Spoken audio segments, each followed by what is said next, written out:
Hi, my name is Avery and I'm a dietetic intern working with Amanda Schellenberg, who is the registered dietitian here at Steinbeck Family Resource Center.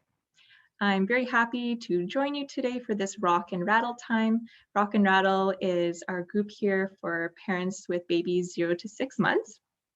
So I put together a presentation called Products Marketed for Babies, and I hope you enjoy it.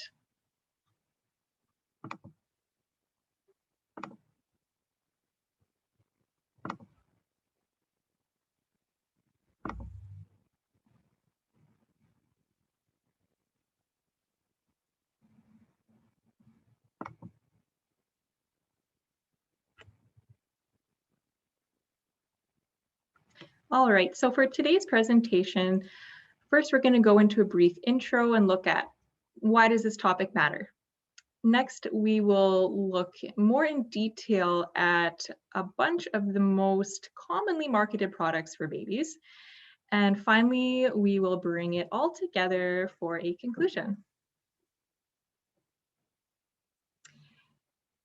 So in today's talk, we won't just be talking about products marketed to babies as in things that you will just find on the grocery shelves or things on TV or on billboards, but we'll also be talking about things that might be recommended to you by your friends or family members, things that people have told you that you need to have. All right, so why does this topic matter? Why are you listening to me today? So we want to make sure, first of all, that baby is getting all of the nutrients that she needs. And many products claim to be good for baby, but they really fall short on their promises. We also want to make sure that baby is getting the chances that she needs to grow and develop. And some products can slow baby down, as we'll find. Another really important reason is just to reduce stress. So you as a parent are already under so much stress when raising a baby, and then you look and see ads everywhere, and not to mention advice from family members or friends or unsolicited advice from strangers telling you to buy this or buy that or don't buy this or don't buy that. It can be overwhelming. So we just want to go over some of these common products and see, does baby really need them? So if you were at the live presentation, you would have been part of sort of a game we played with this. We were asking participants for each product, is it a need? So is it something that your baby actually needs to be healthy? Is it a nice to have? So something that can be helpful but isn't necessary? Or is it a no thanks? So something that we would want to avoid buying for baby. Since this isn't a live presentation, I won't, of course, be pausing after I ask questions, but feel free to pause the video if you want after I ask a question, just to think about it before hearing my opinion on it. All right, so first up, we have baby food pouches. So what do you think? Are these a need, a nice to have, or a no thanks? Think about it. Why might these be nice to have?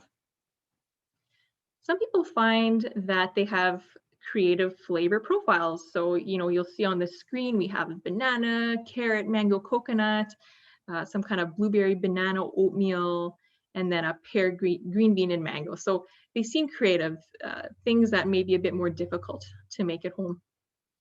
So they seem so far so good. Well, what about convenience? Well, they could be convenient in terms of feeding baby because they're make less of a mess. They also have something called shelf stability. So if they're sealed and in your pantry, they're not going to go bad for a really, really long time. It can be a convenient way to feed baby or your toddler on longer car rides or on trips because you don't have to stop the car and get all the food out or bowls or spoons. They might save time. So, we can see why there are reasons why people might want to choose these. But also take a moment to think, why might these be a no thanks? So one thing that we have found with these pouches is they don't promote something called oral motor development. So that is, your baby's ability to bite or to chew, to use their tongue to mash up foods, learning those motions to learn to talk, all those things. So remember, your baby at 4 to 6 months old, they are pros at that sucking motion. And so, with pouches, they're still sucking to get the food out of the pouch. So in that way, the pouch isn't challenging baby to learn those new skills. Another reason is that it can actually be expensive. So, when you look at the shelf and at the price tag, it may not necessarily seem that expensive. You'll see, oh, $2 or $3. Oh, that's not too bad. But then when you compare it to something like applesauce, you can actually get about, I think, 4 times as much applesauce. I calculated for less than less money than a pouch. So 4 times as much. That's a lot. So we have to keep cost in mind. Another thing too is most pouches are lacking in key nutrients, some of those being iron, also fat. Even if the pouch says beef stew or chicken dinner or something with meat, we think meats or beans or lentils, we think, high iron. But even if it says it's made with those high iron foods, the iron content on these pouches usually tends to be pretty minimal anyway. So the labeling can be a bit misleading in that way. Another factor too is that almost all pouches are sweet. And so most of the calories are coming from sugar, a lot of times from added sugar as well. An interesting thing about the fact that, most of these are sweet tasting is, I was reading on one dietitian blog saying that, the babies can't really tell too much of a difference between all these different sweet pouches. They all taste sweet to baby. So we think that, they have such creative flavor profiles. But maybe it's more marketing, since baby can't, decipher those fine subtleties in flavor as we can as adults. Another thing too is kids sometimes can overeat on the pouches because that sucking can encourage those large, fast gulps. So they might not realize they're full until they've already eaten more than they need. But if you decide that you do still want to use pouches, there are some, more beneficial ways to go about it. So one thing you can do is you can squeeze the pouch contents into a bowl, and you can let baby feed themselves with their hands or spoon, or you can feed it just like feeding with a puree with a spoon. Another thing to keep in mind is just having baby sit with you at the table, and so they're not just walking around with the pouch, because when they're walking around, they're not paying attention to those hunger and fullness cues, and not really paying attention if they're full or not.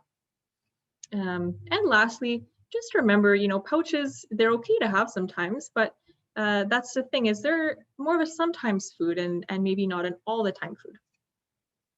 Some people have found creative ways to use pouches. You can squeeze them over yogurt, you can squeeze them over pancakes, or use them in baking. So yeah, there's some interesting ways to use them in that sense.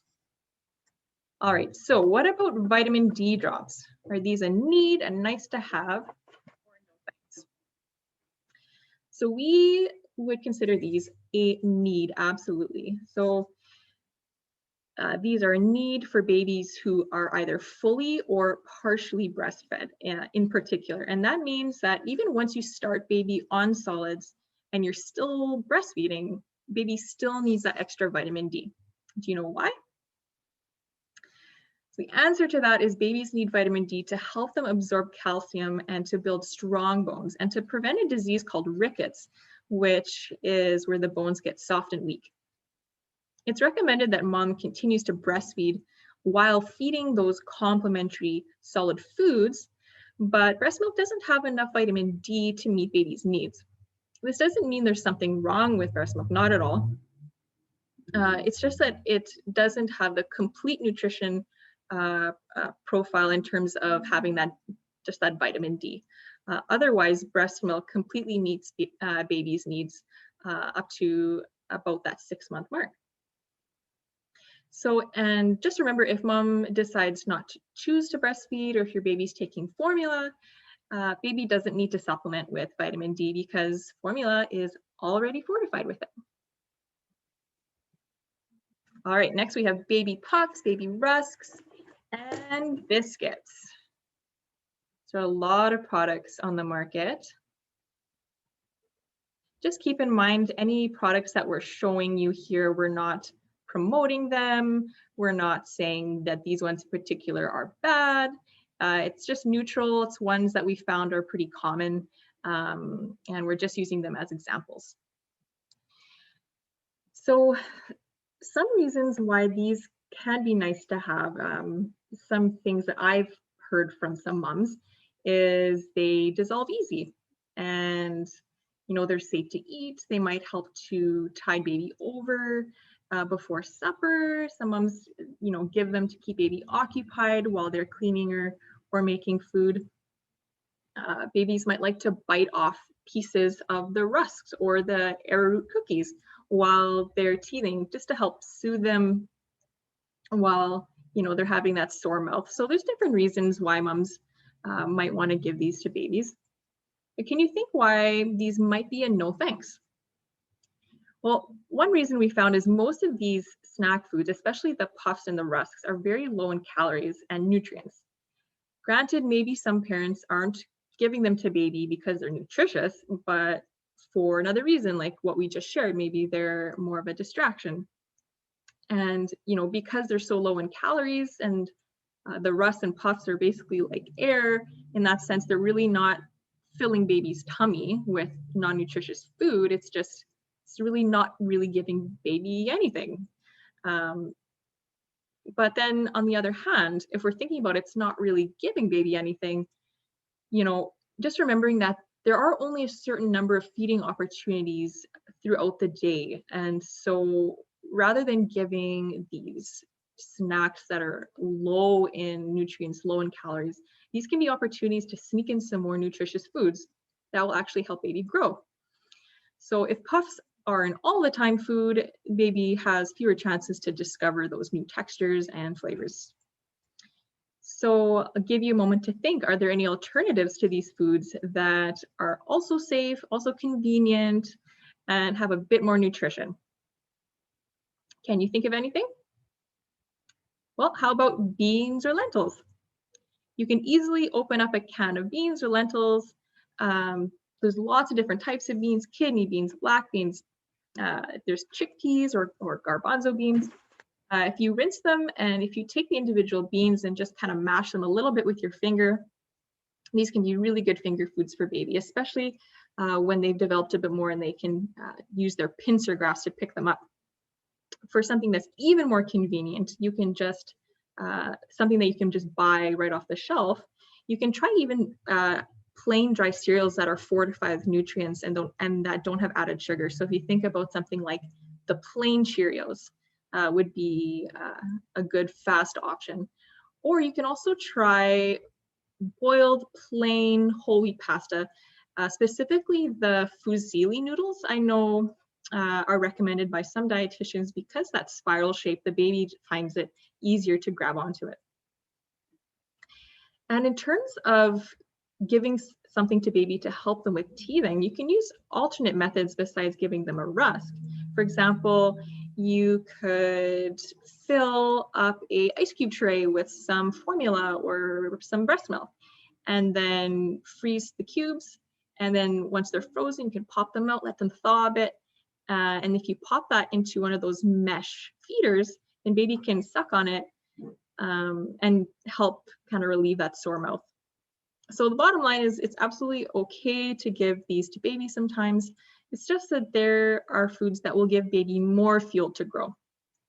So if you are giving baby these snack foods, it might be helpful just to alternate them with some of the other more nutritious foods that we talked about that have more nutrition. And of course, there are way more options than just beans, Cheerios, and pasta like I talked about. There, in terms of snacks, you can give baby really anything that you would give them at mealtime. You can give them anything that works for you and your family. This talk isn't specifically about introducing solids, but if you'd like more information about good foods to introduce baby to, how to feed baby, solids, how to introduce, whether it's purees or baby-led feeding or baby-led weaning, whichever you prefer to call it. All those things, stay tuned for more presentations. Our dietitian Amanda is going to be doing a presentation on introducing solids in a few months. So stay in tune. So before we move on from the snacks, I just want us to look at the nutrition facts a little bit, looking at this concept. So keep in mind that not all baby foods are created equal. So if you choose to buy packaged foods, I would just encourage you to take the package, flip it around, and take a peek at these nutrition facts tables. So if you look at the tables in front of you on the screen, the nutrients that we are wanting less of in the food are the sodium, which you can see is third from the top, and the sugar, which is under a carbohydrate, because sugars are in that group of carbohydrate. So those are the ones we want less of. The nutrients we want more of are the vitamins and the minerals, and those are found under the protein. That's not a complete explanation of how to use nutrition facts tables, but those are the more important ones that we're going to look at right now for baby food. So if you compare these two tables, which by the way are both of Baby Puffs, but different brands, which one would you choose, the left or the right? Remember also to look at the serving size, the one on the left being 13 grams per serving, and one on the right is 7 grams. So that means for the one on the right, you just have to multiply all the numbers by 2 to make it comparable to the one on the left.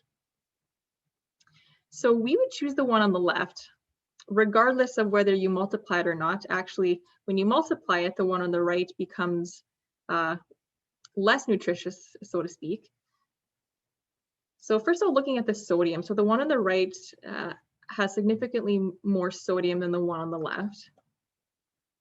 They both have no sugar. And then when we look at the micronutrients or the vitamins and minerals, the one on the left has some vitamin A we're seeing, pretty negligible in terms of vitamin C and calcium, but it does have some iron in there. So overall, the one on the left would be a better choice.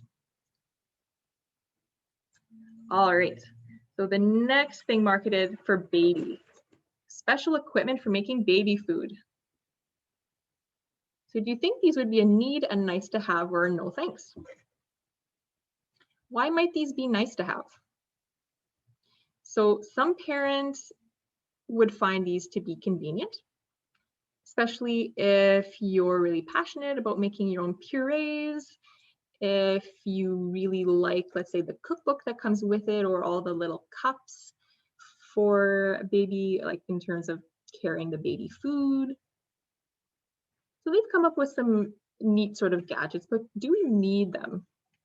Most of you probably know the answer is no, we don't need them. So why wouldn't we need them? Why might these be a no thanks for some families?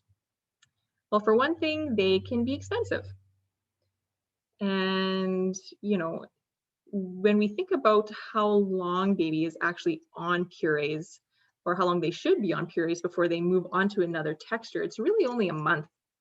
So, you're investing in this expensive, fancy equipment for 1 month. And really, it's not any more convenient than if you're using a blender or a food processor. If you already have one, an immersion blender would work too. Maybe you don't have a blender, and so you really, really want to get to the bullet, and that's completely up to you. That's your choice. Just keeping in mind that you don't necessarily need it. You can even just use something like a potato fork or a potato masher. A potato fork would be an interesting thing, but a potato masher or a fork. So, you can cook the foods that are harder and that might need to be cooked, like some vegetables. Just cook them so they're nice and soft, and then they're soft enough to actually be mashed up with a masher or a fork. All right, baby desserts. What do we think? A need, a nice to have, or a no thanks? So these ones, we would more strongly lean towards the no thanks, probably more than any of the other ones we're showing you today. And that's for a number of reasons. So first of all, most of these baby desserts, if not all of them, are high in sugar, including added sugar. And babies don't need added sugar, and they don't need dessert.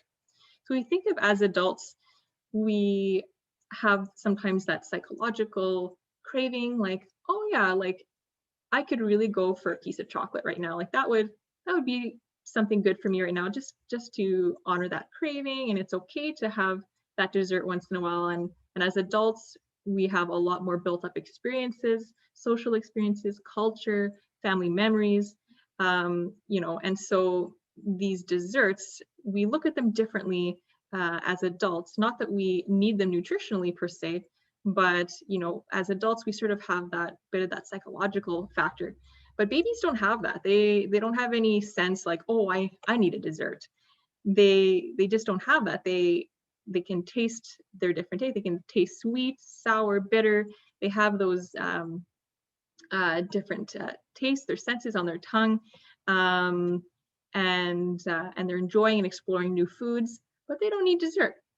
Another thing to think about is that these are low in nutrition, and when foods are low in nutrients, but they're higher in calories, like these desserts, that's when they can fill baby up so they don't have a lot of room for healthy foods that actually help them grow and develop. Another factor is because they are so high in sugar, these desserts can actually promote calories. Okay, and so one thing to keep in mind is, on the screen here, you see the word dessert on some of these. Not all foods that we would consider baby desserts have the word desserts actually on them as a label. In fact, most of them don't. So if you think of granola bars, graham crackers, yogurt drops, or sugary cereals, all these things we would consider to be desserts as well, because they're usually high in added sugar and baby doesn't need it. So instead of feeding these to baby, think about offering them a variety of fruits instead. You can really find creative ways to feed baby fruits. I know we had one participant on who said they like to feed baby bananas and cinnamon. One of my personal favorites is the soft, like canned peach wedges dipped in yogurt.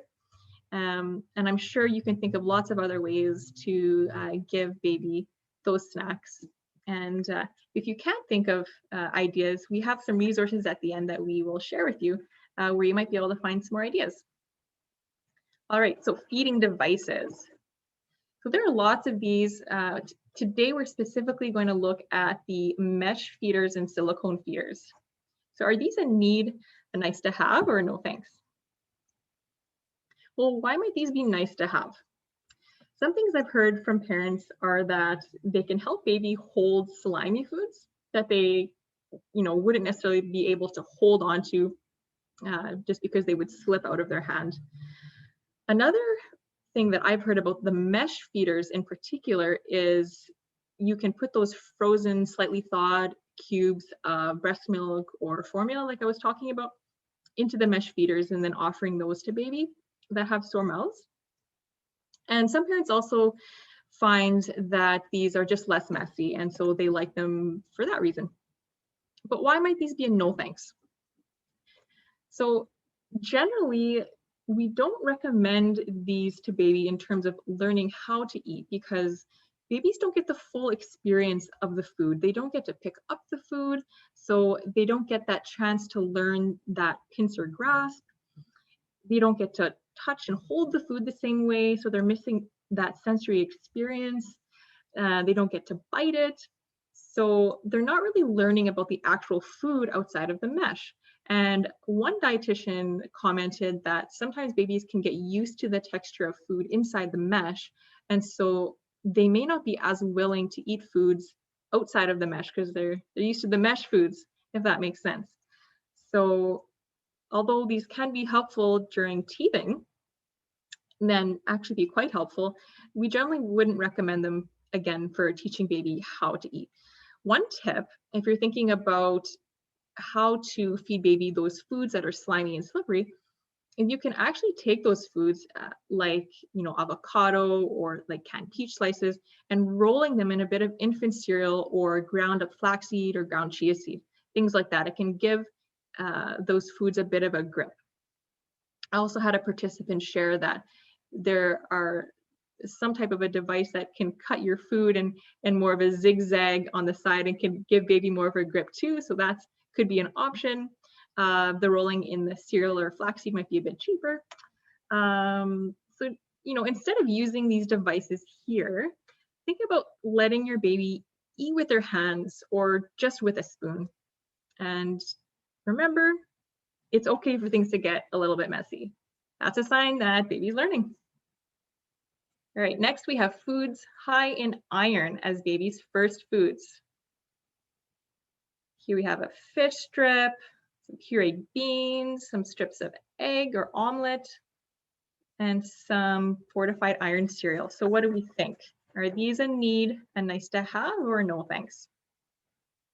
So Health Canada does recommend that baby's first foods should be those that are high in iron. If you have already started your baby on solid foods, or if you're thinking your last baby, their first ones weren't high in iron, we're not telling you this now to make you panic for any reason, but can you think of why the focus would be on iron when babies start solids? Well, it has to do with the reason we start solids at 6 months, and that's because mom's milk doesn't have enough nutrients to support all of baby's needs. One of those key nutrients is iron, because iron is so important for baby to grow properly and to grow to their full potential. This doesn't mean that mom's milk isn't important, absolutely not, or inadequate in any way. Breast milk is still very important for baby's health, even after we introduce these foods. And remember, if you're formula feeding, that formula is still very important too. It's just that we need the nutrients from solid food and the calories that your baby's starting to need at 6 months that they just can't get from the breast milk or formula. All right, Sippy Cups, we're getting close to the end. So are these a need, a nice to have, or no thanks? Why do you think parents buy them? Why have you bought them? Is it because they're convenient or they help prevent spills? Well, it's completely understandable why parents would buy these. They are very popular. They've been popular for a really long time, and they just sort of seem like the type of thing that you buy, right? And it's not a sin by any means to give these to babies, but in general, we would say here that the Sippy Cups would be a no thanks. And there are a few reasons for that. One is you really don't need a sippy cup to wean baby from bottle or to teach them how to use a regular cup. In fact, it can actually slow down their progress in learning how to use a cup, because baby sucks on sippy cups the same way that they suck on a bottle. And so, it's just like with the pouches, right? It's sort of the same thing. They're not actually learning new skills. They're still just using that sucking motion and not developing those muscles and those motions in their mouth and those skills. It's recommended that baby be weaned from the bottle and sippy cup by about 12 to 14 months approximately. And that's because using them for too long can actually affect speech development. So learning how to talk. And they can also promote cavities as well. So, instead of using a sippy cup, try letting your baby just drink from a regular open cup. And if your baby does use a sippy cup, just make sure not to let them sip on it all day long or to use it in bed or anything like that, just because that can promote cavities.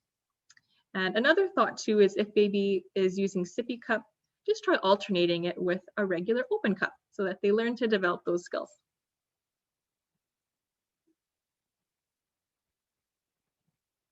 All right, the last item, so it's not a product,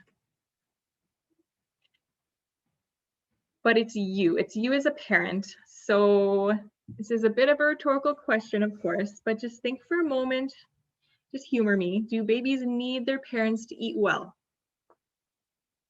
Yes, of course. You are baby's ultimate tool when it comes to learning how to eat and eating the right things. You might be thinking sometimes, how do I know if I'm even doing the right things for baby? You might be feeling overwhelmed. And I just want to encourage you that you're probably doing more right things than you even know. And even just watching this video today is helping you to put more tools in your toolbox to help baby.